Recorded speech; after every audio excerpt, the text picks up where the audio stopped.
Hammaga salom. Bugun sizlar bilan umurtqa sinishlari haqida, ya'ni avariyada, travmada, boshqa bir vaziyatlarda umurtqani jarohat olishi haqida gaplashamiz. Hozir ko'rib turgan rasmingizda ikkita sog'lom umurtqa va ikkita ezilgan, ya'ni kompressiyalangan umurtqani ko'ramiz. Mana bu normal. Va bu normal. Bu yerda mana ezilgan umurtqani ko'rishimiz mumkin, 2 dona. Ya'ni bu birinchi darajali sinish deyiladi. Umurtqa pog'onasining ozgina ezilib qolishi. Keyingi rasmga o'tamiz. Keyingi rasmda bunday umurtqa pog'onasining ezilishi, bunda faqat kuchli bunda faqat bir tomonga ko'proq kompressiyalangan ko'rishimiz mumkin. Bu yer ko'krak qafas umurtqasi yallig'langan joy bu yer. Qaranglarda, bu darajaga juda kuchli avariya yoki yiqilib tushish yoki bo'lmasam shu dastlab ko'rsatgan rasmimdagi holatdan vrach yozib bergan rejimda turmaslik olib keladi. Bu degani sizni ichkari tomonga kifozingiz kuchayib ketadi. Agar yiqilgan bo'lib singan bo'lsa umurtqangiz 40 kun yotishingizga to'g'ri keladi.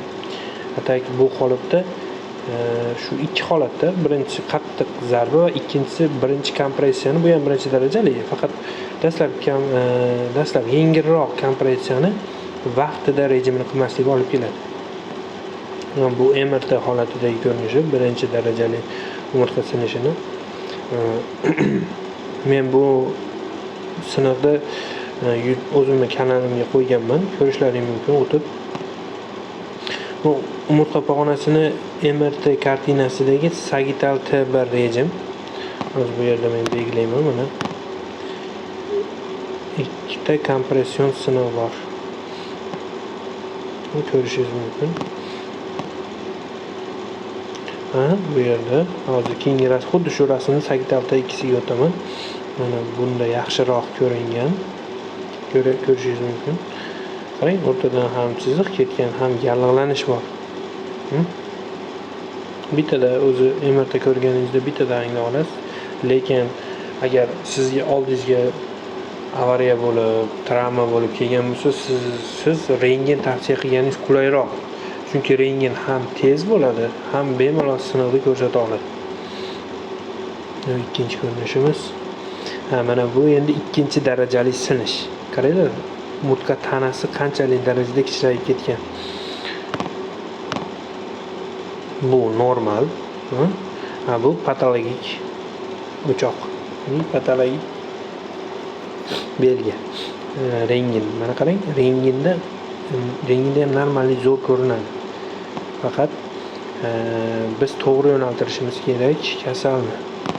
Bunga ham oldingi aytganimdek, birinchi darajali kompression sinishni vaqtida davolamasdan yurgan yoki bir oycha vaqt o'tkazib yuborgandan so'ng olib keladi, yoki bo'lmasam tanada kalsiyning kamayishi hisobiga ham xuddi shunday bo'ladi.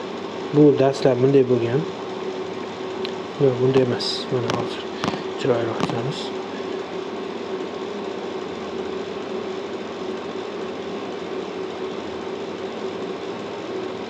Tasavvur qilishlaringiz uchun sal qiyshiq ketdi. Atak shunday holatda bo'lgan. Ya'ni birinchi darajali bo'lgan va yurib vaqt o'tkazgan hisobiga bu ikki tomondan ham ingichkalashib ketgan. Bu ikkinchi darajalik umurtqa sinishi edi. Bu esa bu uchinchi darajali umurtqa sinishi va umurtqa bo'laklari maydalanib ketgan. Bunda operatsiya qilinadi. Bunda sizning qaroringiz sразу tomografiyaga, ya'ni MSKT degan turga jo'natasiz. Mana yozib qo'yaman. MSKT. MRT ga jo'natmanglar. MRT da yaqqol ko'rinmaydi.